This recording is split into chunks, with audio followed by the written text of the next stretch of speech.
Right now, there is a winter storm watch in effect for mainly to the west of us and to the south. We're in the midst of a winter weather advisory over the course of the next 48 hours, 36 hours. They're talking about to the west, so we're talking between here and Syracuse, and to the south of Syracuse and to the south of Oneida. Like 18 inches of snow between now and tomorrow night. It's supposed to start tonight. I'm not sure we're going to see much of that, although I think our forecast is calling for up to like 7 inches of snow right here. So ours is a winter weather advisory, but I swear we started this year off with the National Weather Service saying nothing big in store. It looks like a quiet, non-precipitation month of January. Southern Oneida County is, as you said, winter weather advisory until 7 p.m. Thursday, and the forecast is 3 to 7 inches. Tug Hill is expected to get upwards of a couple of feet of snow. That's if all of this hits. It's all still early. There's still a chance that ours will turn into, depending on where the storm goes, could turn into a snowstorm. But right now it's a winter weather advisory. But still, 3 to 7 inches of snow adds snow to the ground, which right now, at least here, it's raining. Yesterday was very slick. The valley getting all of that today. I was surprised to see it was all rain because there was a chance we could have got some snow last night. And I will say this is probably going to be the heavy, wet variety, which is everyone's favorite. Although when you look out a little bit, Friday and Saturday, temperatures, overnight temperatures, going to be below zero. It's going to get cold all over again as we head into the weekend. All right, an update. I want to do an update on the story. The man who is believed to, well, he has admitted to killing his grandmother and her landlord, has now been officially charged as of yesterday.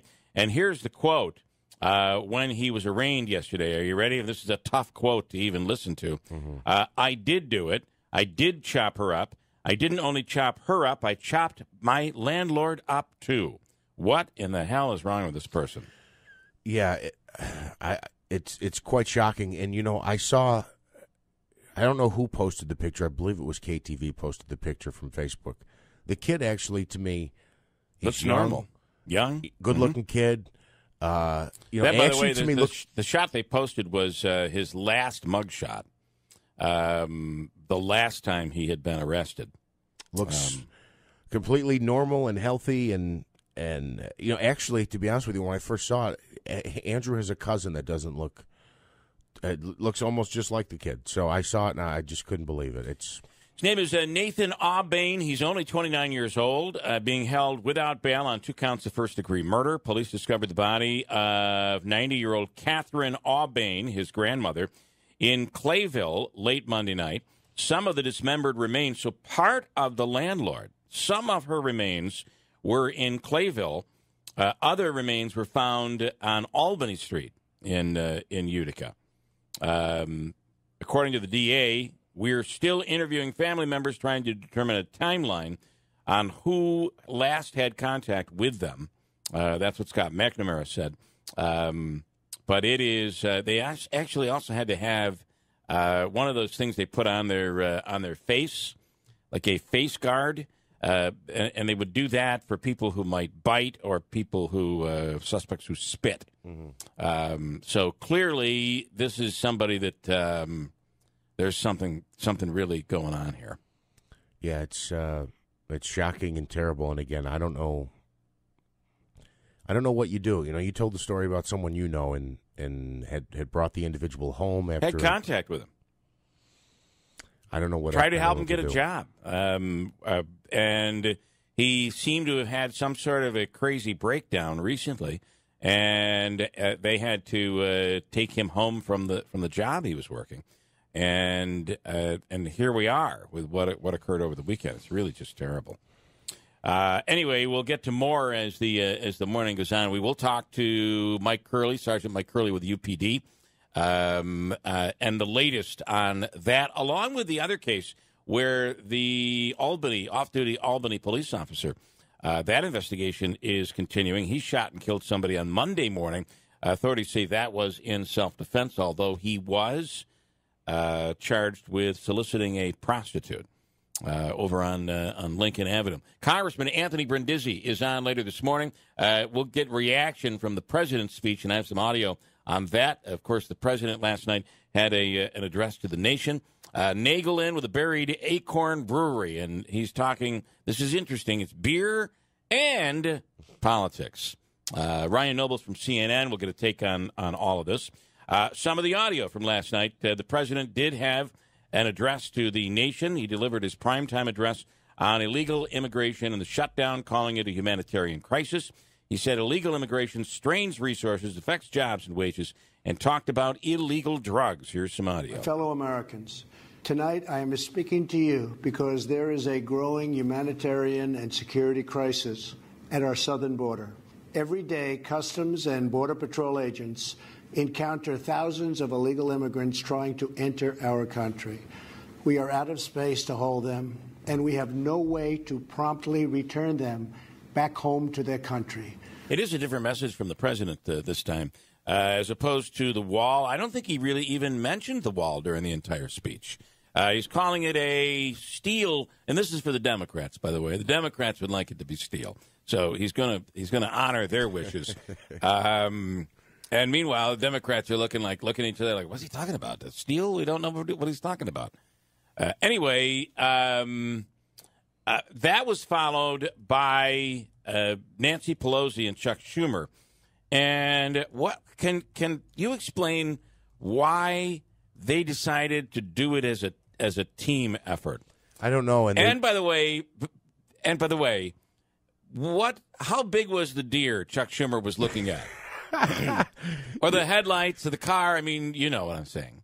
I had said they looked like the in-laws of the Addams family. Yeah, Nancy didn't look terrible, but he just looked like he rolled out of bed or something. He just had his eyes wide open and one was of them, glaring at the TV. Yeah, one of them. The other one, he looked like he got punched in the face or something.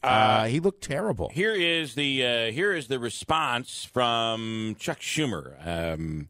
First Nancy Pelosi went, then Chuck Schumer went. Here's audio. The President of the United States, having failed to get Mexico to pay for his ineffective, unnecessary border wall, and unable to convince the Congress or the American people to foot the bill, has shut down the government. American democracy doesn't work that way. We don't govern by temper tantrum. No president should pound the table and demand he gets his way, or else the government shuts down, hurting millions of Americans who are treated as leverage.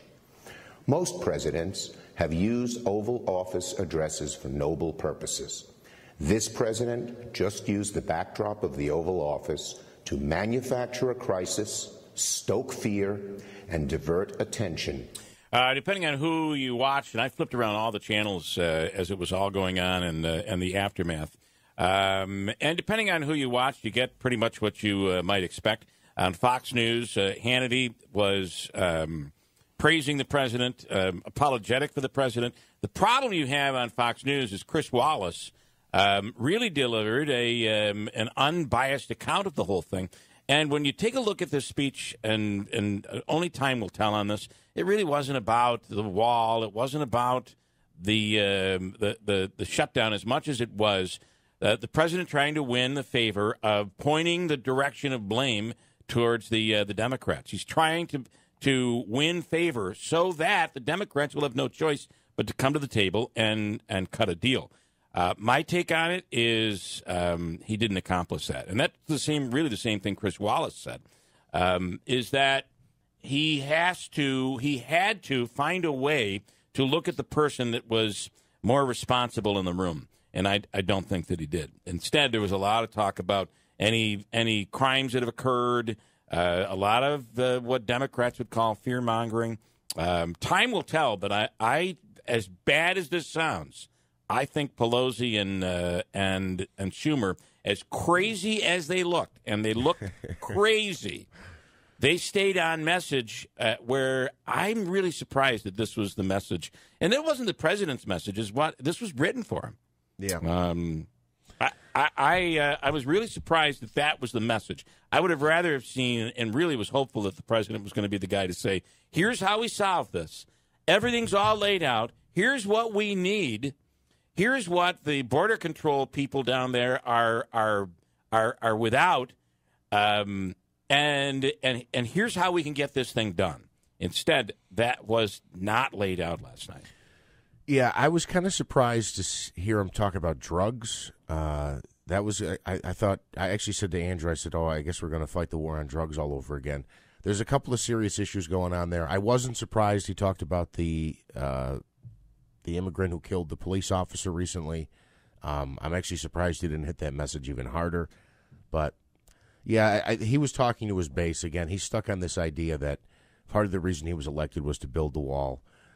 It's not a wall. It's not a wall. It's not a wall, right? It's a steel barrier now. I wish I wish you would address the issue. I wish Congress would address the issue, both sides. But I've said this before. I don't think the wall is the way to go. But this issue is not going away. My prediction is there will be a deal by, and I texted this last night. I think there'll be a deal by the end of next week. I really feel there will be a deal by the end of next week, and it'll be a deal to get the government back open. And then they negotiate in good faith, which is kind of a joke in itself.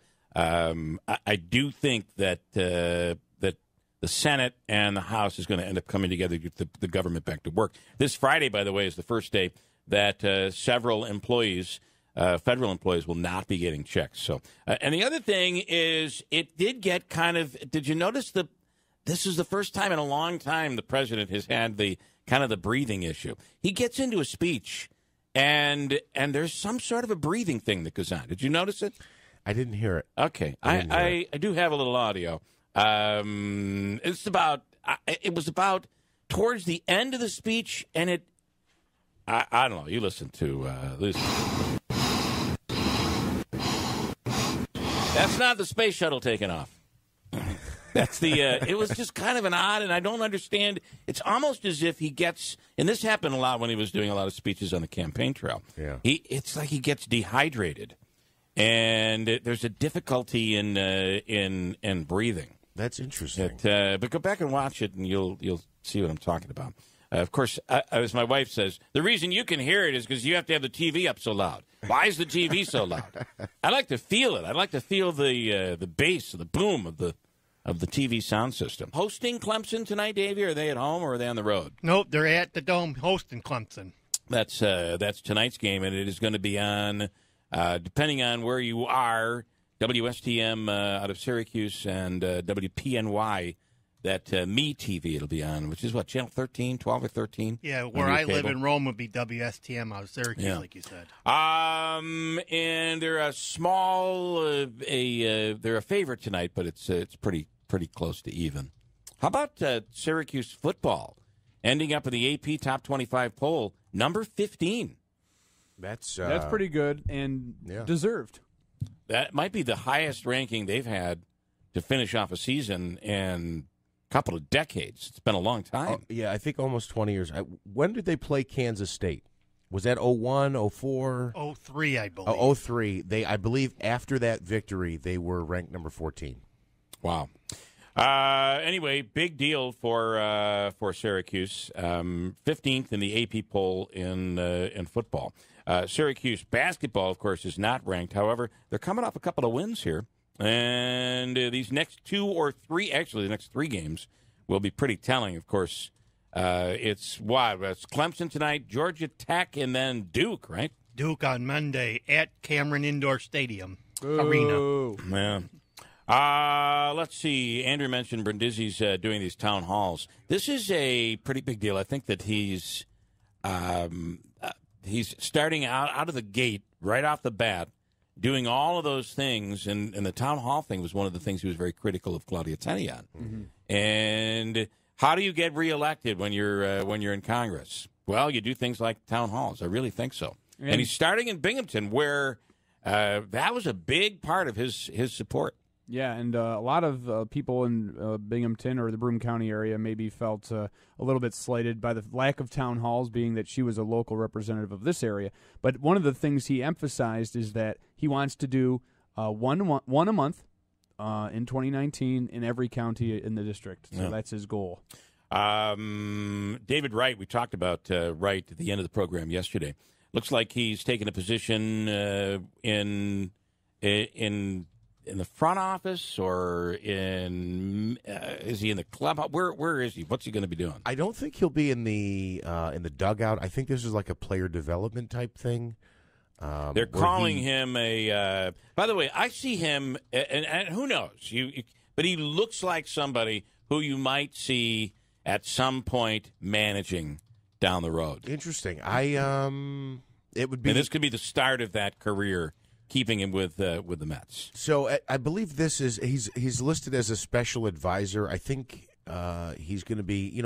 I think A-Rod went through this special advisor type thing, where he meets with the younger guys, tells them to keep their head up, becomes literally almost like a counselor, I think, to developing young players. And I got to tell you, I think if you see him coaching in any way, there's probably a pretty good chance you might at some point see him coaching up in Syracuse. How about that? Wouldn't that be something?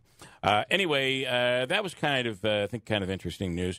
What else did I want to get to? Oh, if you're a hunter, I have something here for you. There's a New York State contest going on, and a lot of times they do these when there's an overpopulation of a certain animal. But you could win $2,000, not from Hobica. No. You could win $2,000 if you win the Bag a Coyote contest. What do you mean bag? Kill it. Well, you got to kill it. Oh, you got to, okay. Yeah, you got to kill it. I thought you had to run around with a potato sack and try to. Yeah. No, you got to kill it. According to a report, the 12th annual coyote hunt, open to hunters across New York State, along with 5 counties in Pennsylvania, is scheduled to happen next month, February 8th through the 10th. It's kind of like a blackjack tournament at the Turning Stone. Similar. You get in, you could win a big prize. $2,000 is the prize offered for the heaviest coyote. Is it coyote or coyote? Depends on where you're living. Coyote. Coyote. The 3-day contest is being sponsored by the Federation of Sportsmen's Clubs of Sullivan County. Coyotes can be taken by hunting or trapping. The hunter/trapper who makes the kill must, here are the rules, must be present at the competition's weigh-ins from 11 a.m. until 8 p.m. on February 8th and 9th. I guess it could be 8th or 9th. You got to be at one of those days. And from 10 a.m. till 2 p.m. on February 10th. So you've got 3 days to get in there with your coyote.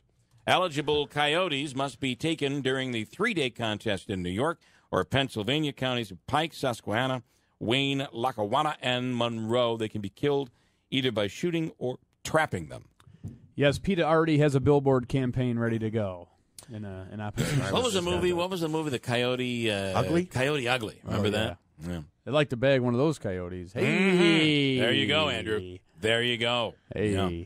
not kill them. Not kill them. And I just think this is nuts. You know, the CES is going on. That is the what is that? That is the what is it called? What does it stand for? It's CES. That's the technology. The Consumer Electronics Show. Consumer Yes, in Electronics Vegas. Show happening in Vegas. Is it show right now. or something? Started yesterday.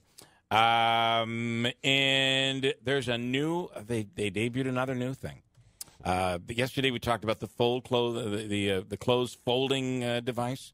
$1,000. You could buy it for your house. It'll automatically fold your clothes, and it's a working prototype. It's going to be available. Now they've come up with something brand new, and it's called the Car Wink Digital. The Car Wink with a W, like as if you're winking. The Car Wink Digital Communication Device. Okay. It is made by Innovart, and it's a simple concept. You're able to put, by the way, it's $199 for immediate delivery, $169 with a pre-order, and what it does is it puts a circular display in your back window, and you're able to send a message to the person on your ass. Oh, Get yeah. out. Oh, Yes. I want This it. is a good Yeah. one. Oh, that's good. I like it. Drivers hang the circular. This is going to cause such road rage. I know. So if you're this on is somebody's rear awesome. end, you're really tight on somebody's rear end, and all of a sudden the message comes up that says, hey, turn off your high beams. Do you think the person behind you will, A, turn off their high beams and say, "Oh, I'm sorry," or do you believe that person will start flashing them in your rearview mirror?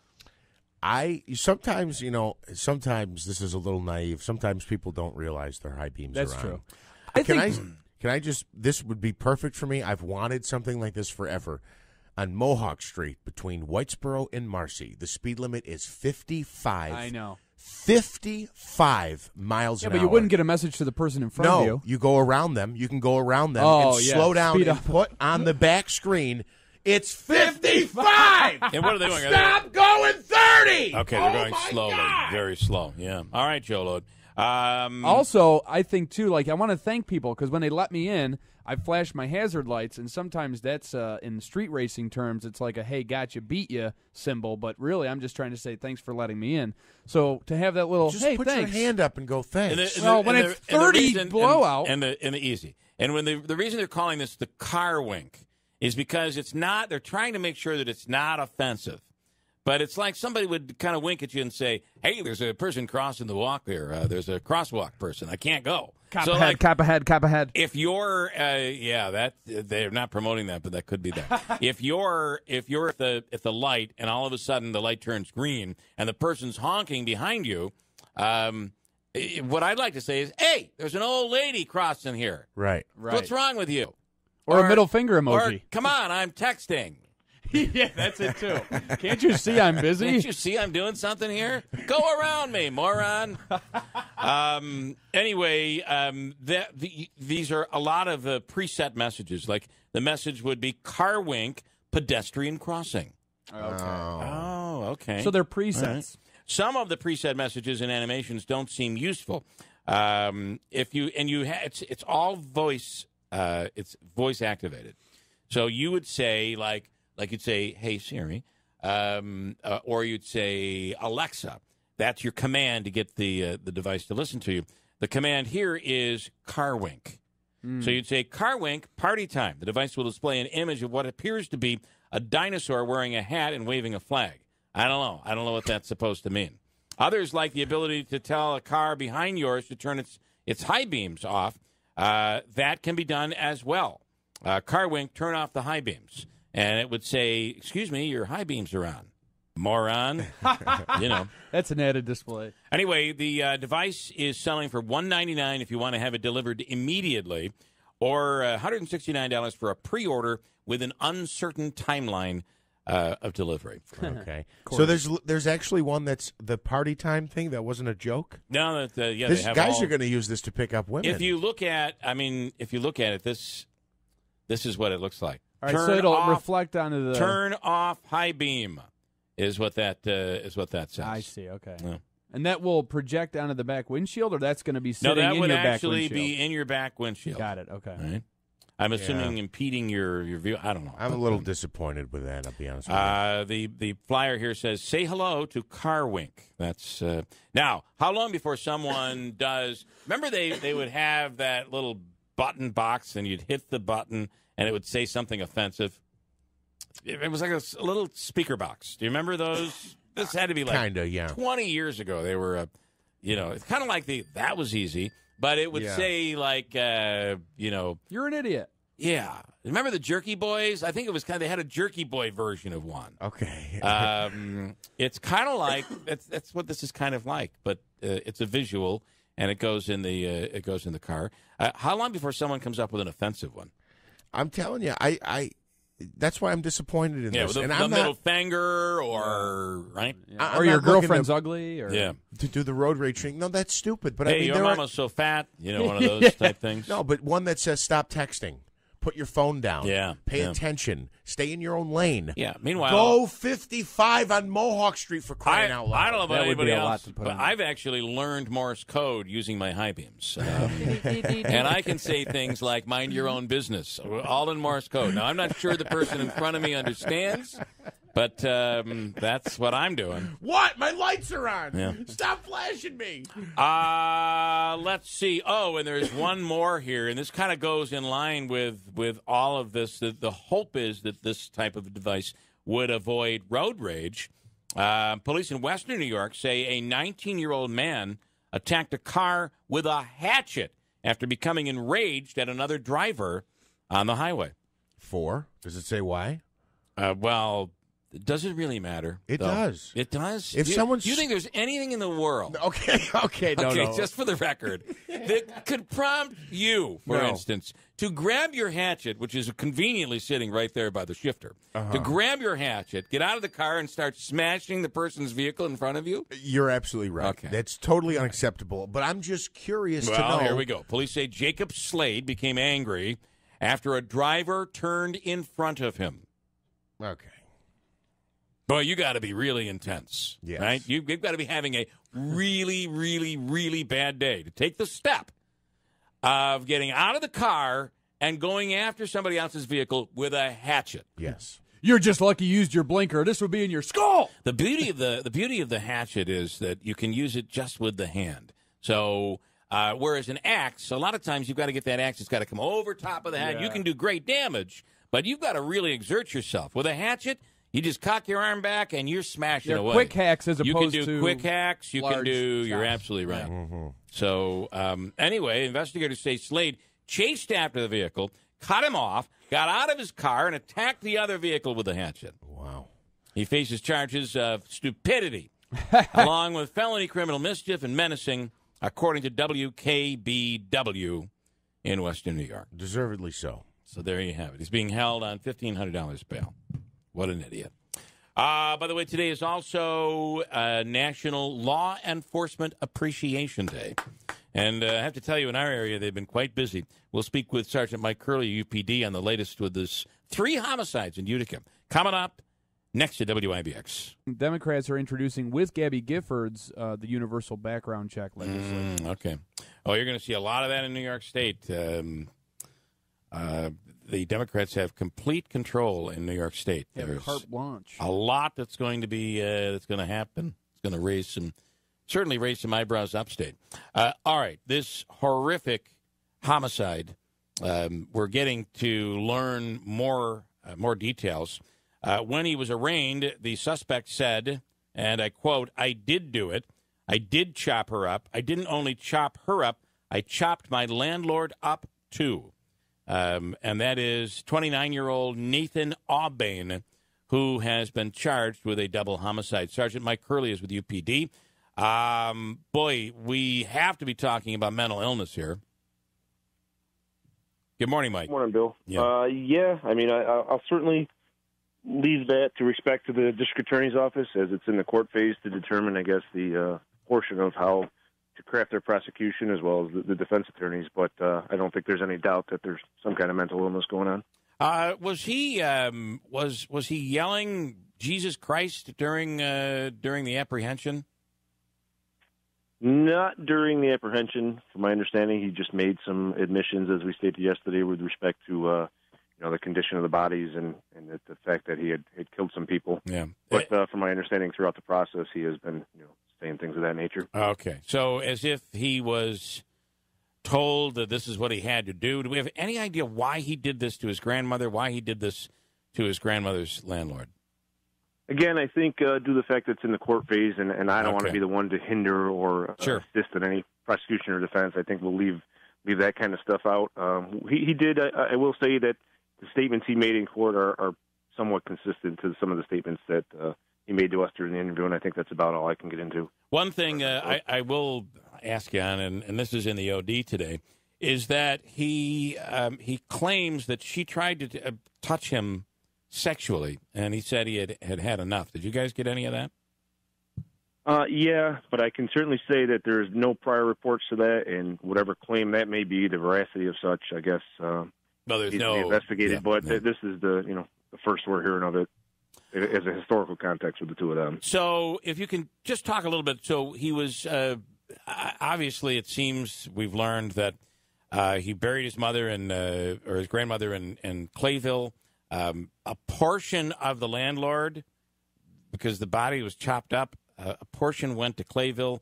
Another portion was buried or dumped at the very least on Albany Street in Utica.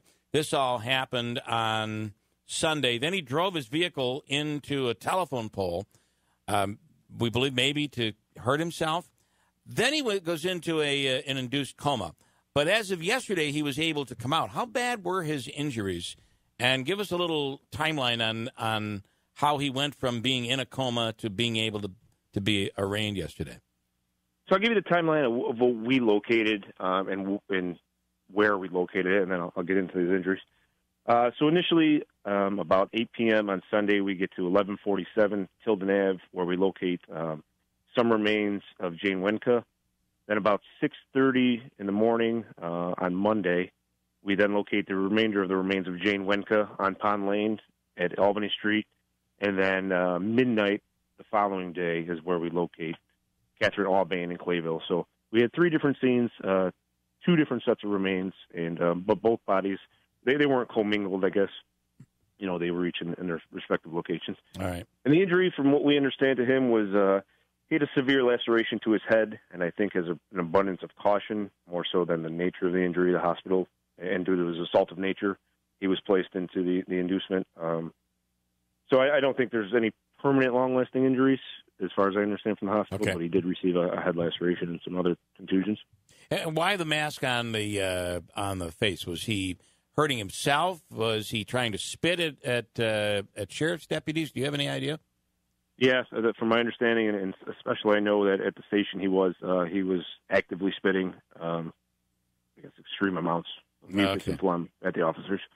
At the officers, okay. So, Sergeant Curley, the Pond Lane location, was there any significance to that location in particular? Was it a friend's house or a relative's house, or was that a random kind of drop point for the body, I guess?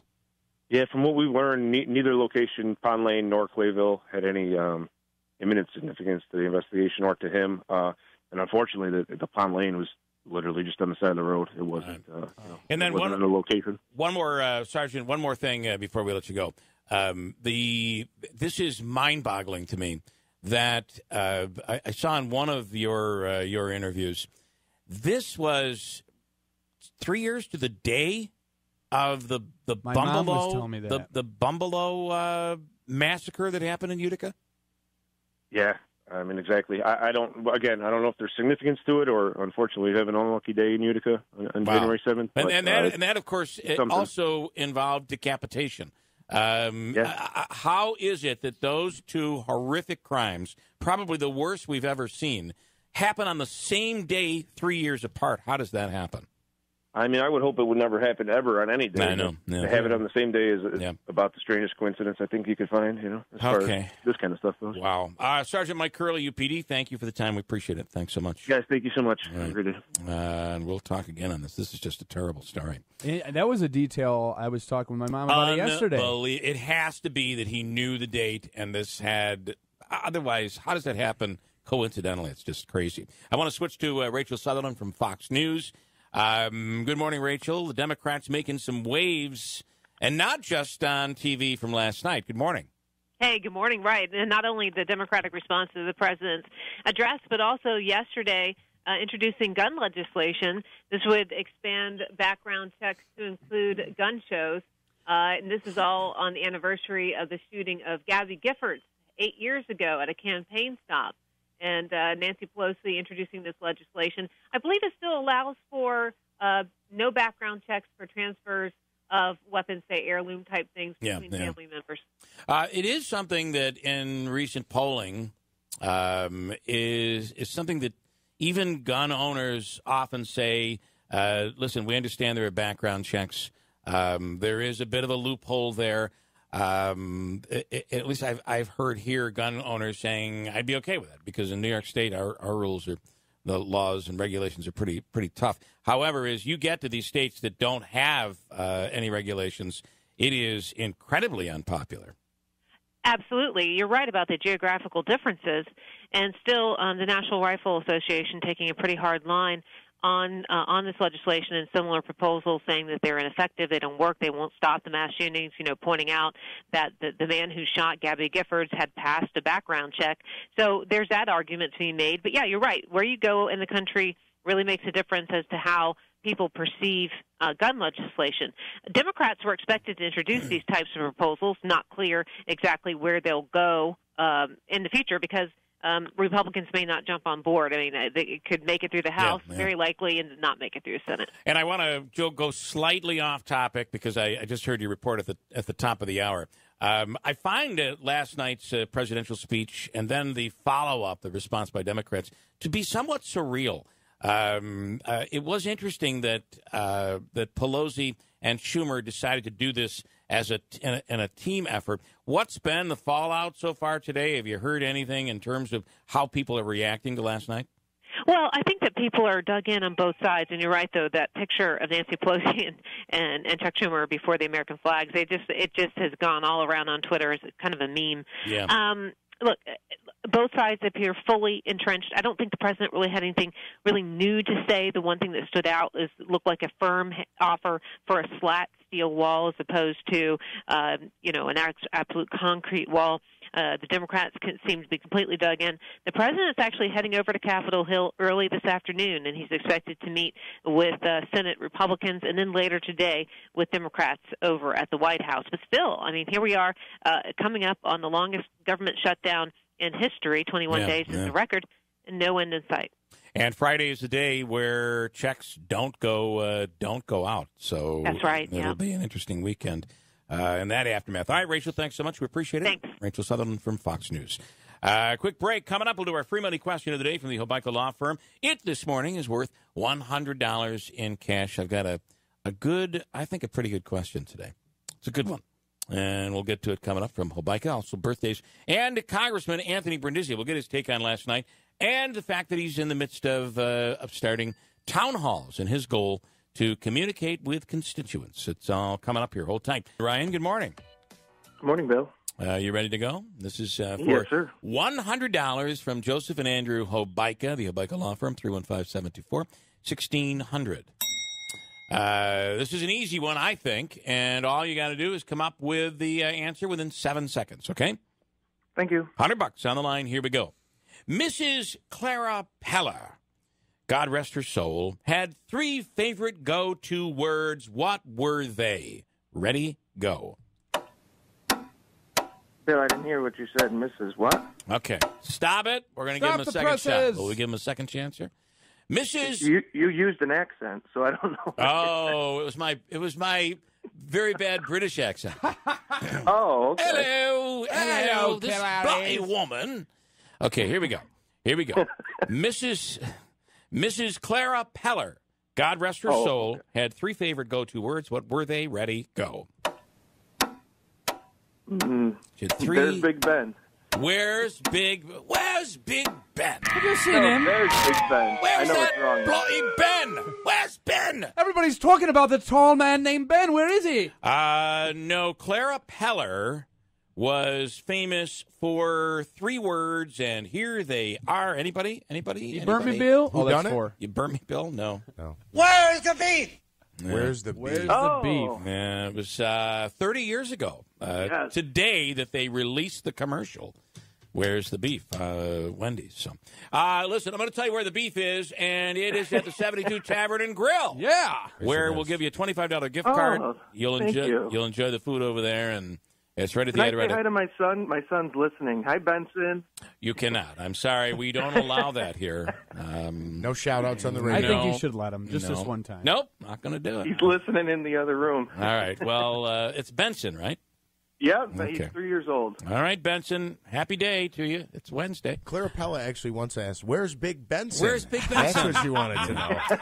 All right, Ryan. Thanks, man. And Thanks $25 gift card to the Adirondack Bank Center's 72 Tavern and Grill. Davey's going to hook you up. I okay? appreciate it. Thank you. You make sure you take Benson there. The food is really good. They have these things where you inject you inject like chocolate into these donut holes. What do they call them? Injectable donut holes? Yeah. Make your own donut holes? Make He your will own donut love holes. that. Why have I not heard that? Yeah. Hey, They had All a right. Christmas party. Sit had tight, and Davey's going to hook you up, Davey. On the line My right dessert was now alcohol. is Anthony Brindisi. One of his favorite lines in Washington already is, "Where's the beef?" Not really. There's plenty of beef. to Yeah, find there's a in lot of Washington. beef. On the line right now, Congressman Anthony Brindisi. Good morning. Did I hit the wrong button? I guess I did. Let's try it again. I have it now. Good morning, Anthony Brindisi. Good morning, Bill. How are you? Well, I want to ask you, were you shouting that at the TV last night as the president spoke, then followed by the reaction from Anthony or from Pelosi and Schumer? What were your thoughts when you saw what you saw last night? I guess my thoughts were, why do we need to take primetime television time to have both sides basically say what they've been saying for the last 2 weeks? Yeah, so you're right. I'm not sure much was accomplished last night by either side in their addresses to the nation. I'm also offering a new service for people in Congress, and that is when not to go in as a duo. It's a new service. I can see the Saturday Night Live clip. Oh, that's the first thing I thought. And you know what? To be fair, I'm sorry. All three parties. It was like a cartoon fest. I'm between the president, Pelosi, and Schumer. Like, man, Anthony, what have you gotten yourself into? That's all. I know. Wow. It's just, you know what the funny thing, too, is that this whole issue, I bet you could find probably the majority of Americans agreeing on what needs to be done. And it's some combination of what the Democrats want to do and what the president wants to do. It's some element of a physical barrier. It's more border agents. It's more technology at the border. It's comprehensive immigration reform. But it's frustrating.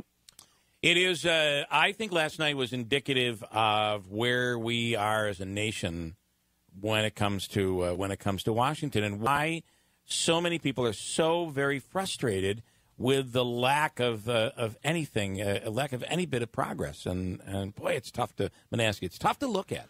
It is tough to look at, and Chuck Schumer was really tough to look at last night. But on a more serious note, in her opening, Nancy Pelosi said on the first day of this new Congress, we passed a comprehensive bill and it touched on a lot of the things that you said: more technology, more surveillance, more Border Patrol agents. Can you talk about that package? What was in it, and did you support it? Yeah, I did support it. It's the same exact package of bills that the Senate Republicans voted on bipartisan before the holidays there when they were going to try and keep the government going. So we basically took all the Senate Republican bills, we passed them in the House because I believe it's probably best to negotiate these issues outside of the context of a government shutdown. If you want to talk about keeping our borders safe, we need to start by paying our border agents. It's hard to have these conversations about border security when the government is shut down and people are struggling right now. So let's get the government up and running. We compromised and we passed bills in the House that had bipartisan support. We had Republicans from New York that supported these measures. Just last week, we're going to continue this week voting to open up individual federal agencies so people get their tax refunds and other business that needs to get done gets done. Let's do all that, open the government, and then let's start talking about border security. One follow-up on that. Do you know the total funding? Was it $1.3 billion? I saw somewhere $1.3 billion, and I wasn't sure if that was that package. Do you know? I think that was the number that was passed, yes. Okay. By the way, Michael says the only thing missing from last night with the president and with Pelosi and with Schumer was the Fiji water girl. Yes, that is spot on. Oh, in the background next to one of the flags. That would have been perfect. That is spot on. Michael also saying, I wonder if Anthony wants to quit Congress and go back to the Utica City School District.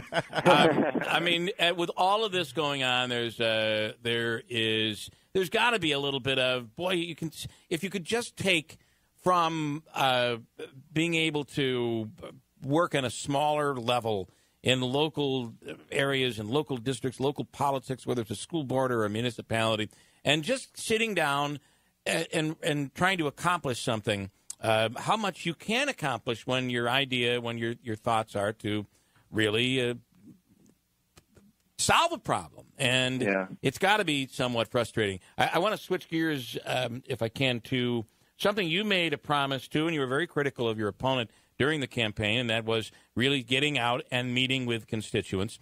You've made a vow when it comes to in-person public meetings. Talk about that and where this all begins. Yeah, so that was a pledge that I made during the campaign because there was a lot of people asking for town hall meetings just to express their opinions on different topics. And I've always done town hall meetings during my time in the state assembly. I always felt that they were an effective tool to allow voters to come and express their concerns, and it's helpful for me to know where people stand on issues. So when I'm voting on important legislation down here in Washington, I know the thoughts of the district back home. So I pledged that I was going to do a town hall meeting in each county, all 8 counties of the congressional district every year. We're going to start our first one in Broome County towards the end of the month here. You can go onto our Facebook page, Representative Brindisi, get more details about that, or on our Twitter, at Rep Brindisi, to find out more details. And then I'm going to try and do at least one town hall every month all over the district, so people have an opportunity to come talk about things like border security or immigration reform or health care or whatever might be on their mind. I want to ask you, I don't know where this is going to go, but you have introduced legislation. Is this something you teamed up with someone on, or you did this on your own? And the legislation is, of course, to not, if the government is not funded, if we're in the midst of a shutdown, then Congress doesn't get paid. Talk about that and who else is involved in this legislation. Well, it's a bipartisan bill. It's been around for a couple of years. It got reintroduced this year. I am a sponsor of the bill, one of the sponsors of the bill. A colleague of mine who's a Blue Dog Democrat, Jim Cooper, is the prime sponsor. It has bipartisan support, and it's just common sense legislation. If we can't pass a budget, we should not be getting paid. That's how it works in Albany. With a no budget, no pay. If you don't pass the budget by April 1st, then legislators go without pay. And it just gives, I think, a little additional incentive for people to want to try and work together. That's what we should be doing. We shouldn't have to pass legislation, quite frankly, like this to encourage people to want to work together to get things done. But I think it's something that's necessary because there's been a lack of people working together in this Congress. So whatever measures we can do to do that, I'm going to support that. I got to say that there is a lot of, I've had a lot of conversations with moderates on both sides of the aisle, and we are trying to look for ways where we can work together more on legislation to force both sides to put things together, put bills on the floor that have bipartisan support. We got some very important rules changes last week in the House to make it easier for legislation to come to the floor, especially when you have a number of sponsors on both sides of the aisle. We need more of that. Hopefully clear the logjam that's been stopping important things from happening down here. As an attorney, do you, and Rush was talking about this yesterday, that post-Nixon there was legislation that was introduced caused, emergency, some legislation that allowed a president to be able to act without Congress. And, of course, we're referring to the president building the wall, which, by the way, he did not run with last night on TV, building the wall without Congress, and using an emergency situation where he would bring the military in and divert funds to that. As an attorney, is that legitimate? Is that something the president can do? And was there legislation that was passed after Nixon resigned? Well, there's actually been Supreme Court decisions that have been held over the years as presidents have tried to do things like this. The Supreme Court has ruled against them. And, I worry about executive overreach. What the president is, I worry about too much power being concentrated in the hands of I believe, just as the founders believe that we need to have 3 co-equal branches of government. We have that now in the legislature. We are the most directly accountable to the people because we are the folks who are back home in our districts every weekend talking to constituents, holding town hall meetings. So I think we have the best sense of the pulse of the country, and we have to have an equal say in how the government runs. All right, these are very interesting times. I made a prediction, and we'll see if I'm correct after watching last night.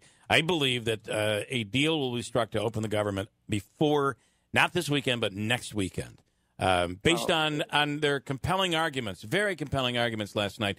I don't know how they can keep this thing going. And this next step is, Anthony, there are people not going to be getting their checks this weekend. There's going to be people not getting their checks this weekend. There's people not getting paid next week. You have TSA, border agents, all kinds of law enforcement personnel. You have many people who are not, they're living paycheck to paycheck, and you just can't afford to go without a paycheck or skip a paycheck. It's not fair to federal workers, and we should open the government up. And then let's talk about border security. You had crossings at an all-time high back in 2000. We invested more in border security. They came down. They started to spike again back in 2014 and have been climbing upwards. So whether it's some element of a physical barrier or more border agents or technology or all of the above, and so we should be investing into trying to cut down on these illegal crossings, and that's something that should have bipartisan support. All right, Congressman, we appreciate the time. We'll do it again. Thanks so much. You got it. Thank you. Congressman Anthony Brindisi. All right, got a break. Coming up next hour, I'm going to talk about a thing called Intoxilock. This is interesting. Someone's security camera in Salinas, California got footage of a 33-year-old guy walking up to their front door on New Year's Eve and licking their doorbell. Did you see the security footage of it? Yes. It's like you literally disgustingly see sensual. the tongue come in but he was licking the doorbell for 3 hours. What? Yeah. My thing is, why did it take 3 hours before you called the police? I mean, why did he see what he would do next? Were you thinking at some point he's going to stop? And at what point is too long? Could I just say, Allen Iverson once accurately described this probably about 20 years ago. We talking about practice, man. Police identified him, but they're still looking for him. They know who he is what they're saying. Yep. Here are the owners and the neighbors talking about how it's funny, weird, and somewhat unsettling. Here we go. I thought, oh, boy, that is just weird. Yeah, okay.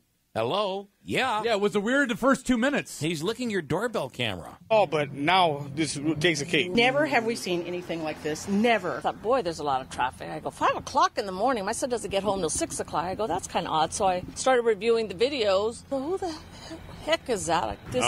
So she didn't realize it, but when she reviewed the videos, that's what ended up showing up. So there was catch the guy? Do we know? They've not caught the guy as of yet.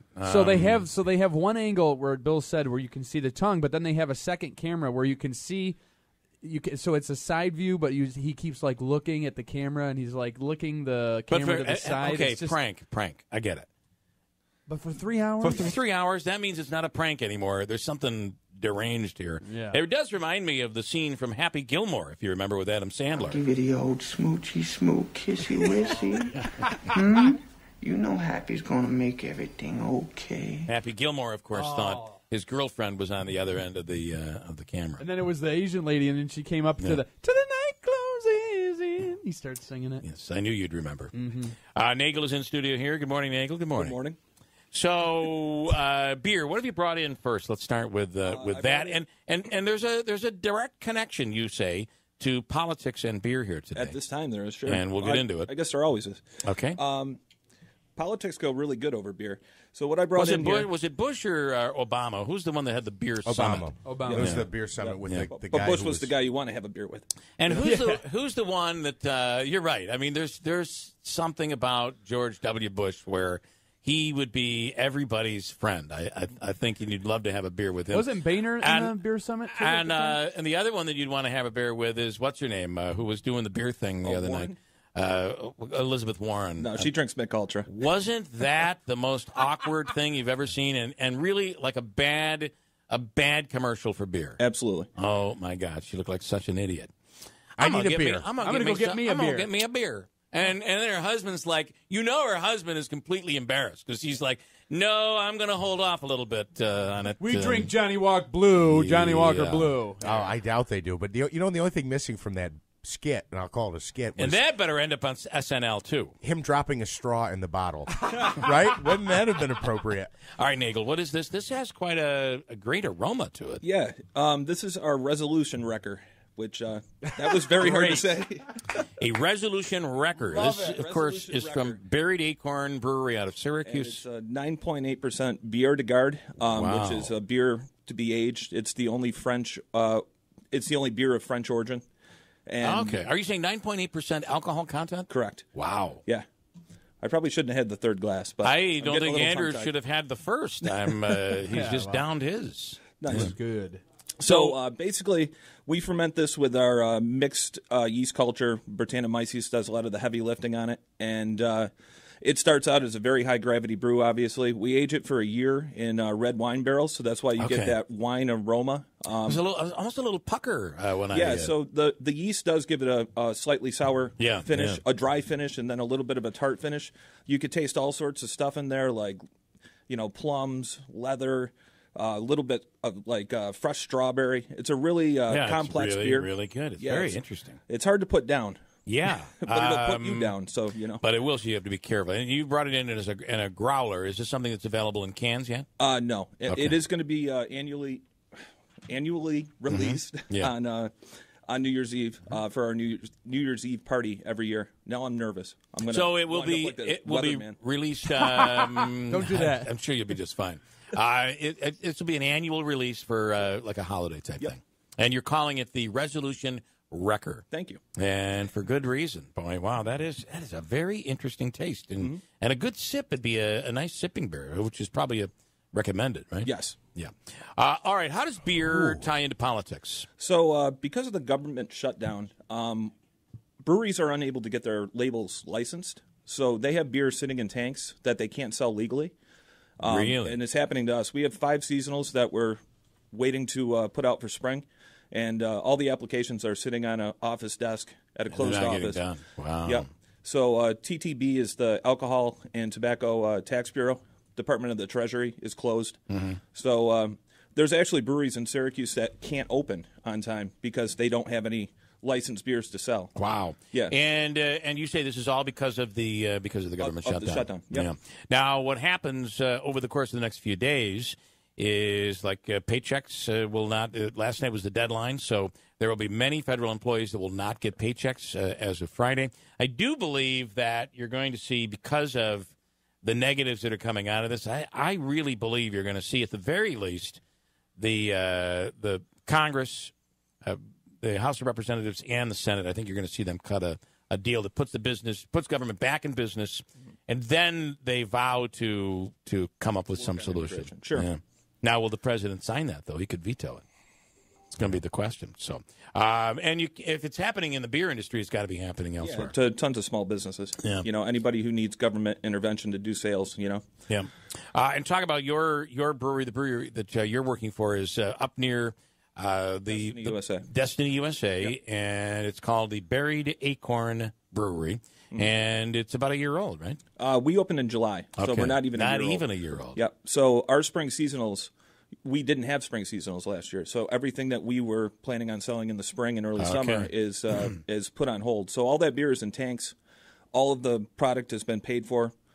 We just can't sell it. Wow. So it's a big deal to a small company. And then there's another company out there called Talking in Cursive, and they were planning on opening in March or April. And they are pushing it back to July, maybe August, And they're because of this licensing issue. Sure. Right. I mean, they can't sell beer legally. So, they're paying a mortgage. They're paying the banks for their tanks. They're, and they're not bringing in any revenue. So, do you agree something will be done in the next? I'm predicting by next weekend something has to be done. I'm not that good of a prognosticator when it comes to politics. You always get better though at predicting after a couple of beers. Yeah. That we're always 9.4. We're always so much better after a few at making sticking our necks out a little bit. So, all right, this is available in growler fashion. Is this one available? Yeah, you can get it right now. You can get it. Yep. But once it's gone until next year. Exactly, until next year. Okay, good stuff there, Nagel. Thanks, man. Cheers. 8:30. Hold tight. Coming back with an update on the news. Ryan Nobles from CNN is just around the corner at WIBX. CNN is on the line right now. Ryan, let's write the bit right now for SNL. I think the stage was set last night. The president, Pelosi, Schumer, the Fiji water girl. I think we are ready to go with a great SNL bit. There were times watching that last night where I wasn't 100% sure I wasn't watching an SNL bit. Because I think hold on a second. Hold on, Ryan. I'm getting a terrible connection on you. It's almost as if the audio level's not hitting the threshold. There's an adjustment. But let's try it again. Talk a little louder. See what happens. Can you hear me now? Is it now, still bad? I got you good. So all right. Back to last night. Yes. Yeah, so I was saying that it seemed watching it last night that you had to kind of shake yourself to make sure you weren't watching an SNL skit because it seemed like all the players involved were kind of playing parodies of themselves. I don't think that those speeches last night from either President Trump or from the Democratic leaders, or if you even include Bernie Sanders' response to the responses that came afterwards, really changed this conversation at all. I think most Americans probably just tuned it out, and I think we're right where we were before all this dramatic effort made by both the White House and the Democrats in Congress. Were you surprised? I was, and I just felt the president had an awesome opportunity last night to really come out and give the reasons why just logical reasons why it's important to move forward and to end the shutdown, and the tools and the technology and everything that they need at the southern border. And his take was more on a scare tactic, just going through all of these cases where there's been murders or crime involving people who are illegals in the United States. I was really surprised by that tactic. Well, I think part of the problem here is that he's conflated two issues that don't need to be conflated. You know, you can make a solid case for border security. I think that most Americans agree, at least on the principle that the president believes, in that, you know, we could do more to fix the situation on the southern border. They might not necessarily specifically agree with his solutions to fix that problem, but I think that most Americans do believe that something needs to be changed. The problem is when you tie it up in this government shutdown, which is wildly unpopular. Nobody is in favor of the government being shut down. It makes the conversation a lot more difficult. It's a much more difficult argument for the president to pursue. And every day that these federal workers, 800,000, go without a paycheck, every day TSA workers are in a position where they have to call in sick. You know, every day where there are people at the Food and Drug Administration that aren't making sure that your food is safe. That makes it a lot more untenable for the president to argue that this border security problem is so vast that he needs to take this dramatic action. And I think, to your point, I don't think he did enough last night to make that compelling argument. Essentially what his argument was last night: I'm willing to hold on to this government shutdown as long as it takes until we can fix this problem, because this problem is so bad, and I need to convince Democrats of that. I certainly don't think any Democrats were convinced of it, but even the vast majority of American people, I don't know if they were swayed either. So would you say it's fair to say that the president satisfied his base, Pelosi and Schumer satisfied their base, but nothing moved?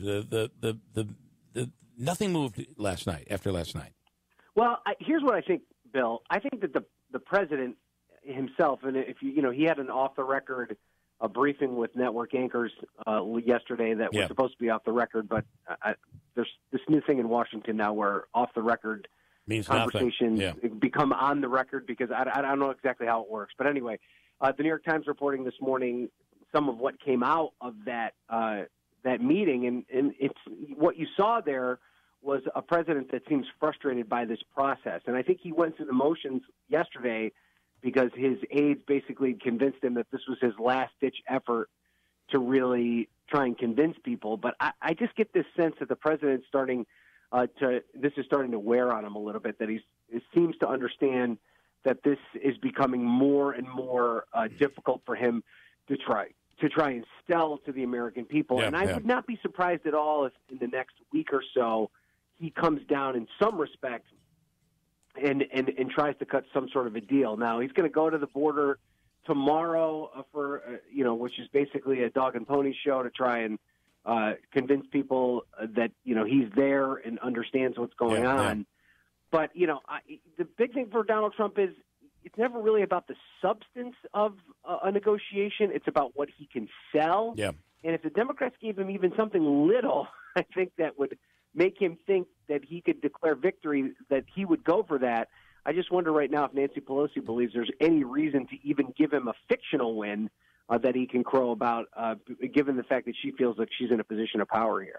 He is in a very tough position because he's drawn the line. There's a line in the sand here. And anything less than getting exactly what he wants is failure, right?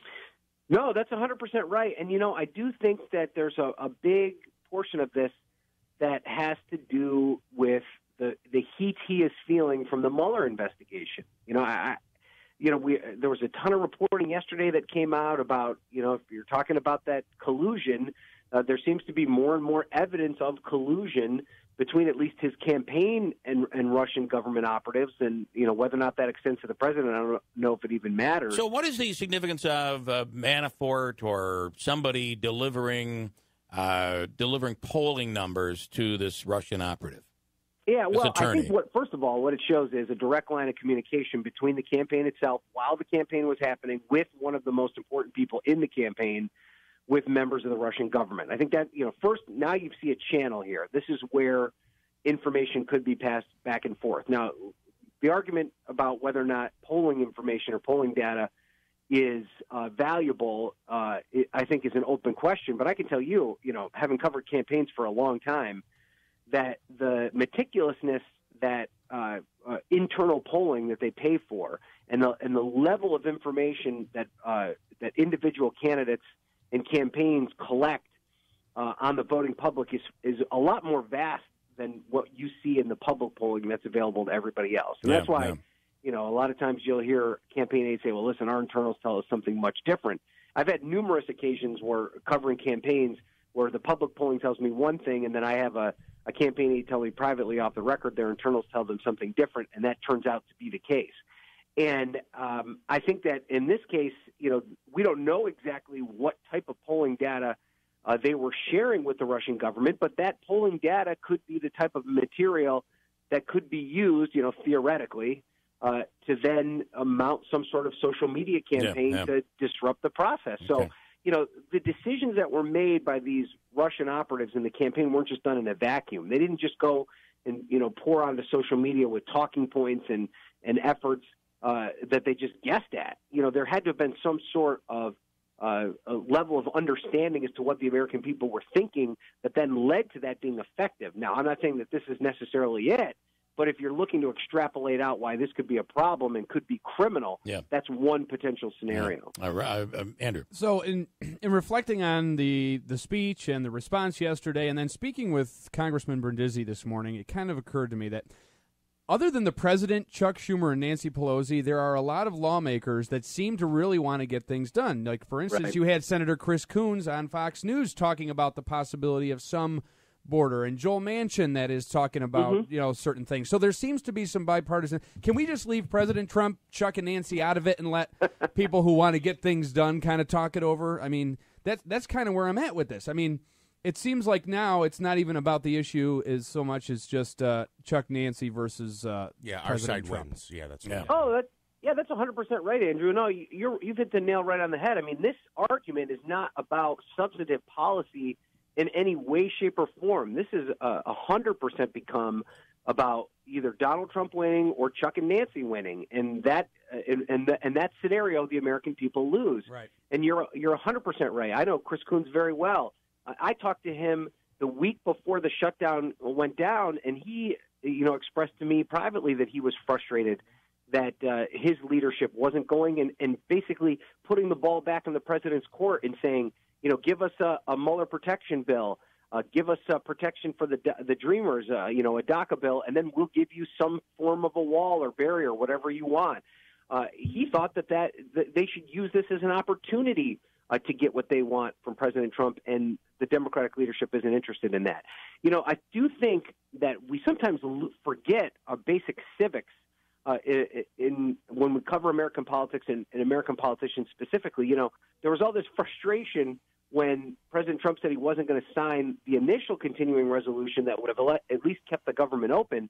And I saw a couple of reporters throw their hands up in the air and say the Congress realizes that they can overturn any presidential veto with two-thirds support, right? And they just had 100 senators vote in favor of this continuing resolution. There was likely two-thirds of the Congress that would have easily overturned that veto if it meant keeping the government open.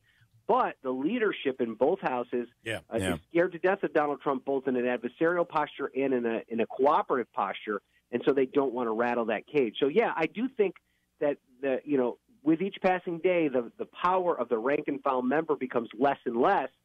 And I do think that the Brindisis of the world, for instance, the Chris Coons of the world, I think if you got more of those people involved in the conversation, I saw James Langford on CNN this morning, a Republican from Oklahoma. Even Manchin. I think would be a part of that. Joe Manchin from West Virginia. I think I could tell you 15. Tom Tillis from North Carolina, the senator.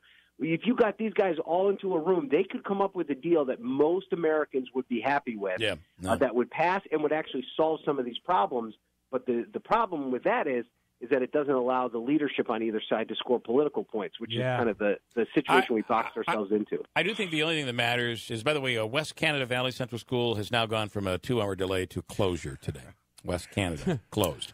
Ryan, the thing that I really believe is the far right, the president's base, doesn't matter. The far left, Pelosi, the people that are the base for Pelosi and Schumer, don't matter. It is that group of people that are stuck in the middle here. And for them, it is tough. The president's case is tough when he says Democrats won't do anything. We're in a dire situation. Murders are going on. There's crime. There's a humanitarian problem. Because you can always go back and say, Mr. President, you had 2 years of a Republican House and Senate, and you couldn't get it done when you had the majority. Therein lies that there's a much bigger problem here. Yeah, that's right. I mean, and what it demonstrates is that while the president won the presidential election, and while he has rock-ribbed support with about 35% of the American public, it is only 35% of the American public. And that is reflected in the number of members of Congress that are solidly behind him. It's probably about 30% of the Congress that's solidly behind him. But it is enough to disrupt this. And if you can't get it done when it's Republican, and now you've got, you can only imagine how complicated it is. Ryan, we're sold out today. I'm told I have to go. We'll do it again next week. Thanks, man. I appreciate it. Pay the bills, Bill. Pay the bills. Okay. All right, have a good one. All right, Ryan Nobles. Gotta go.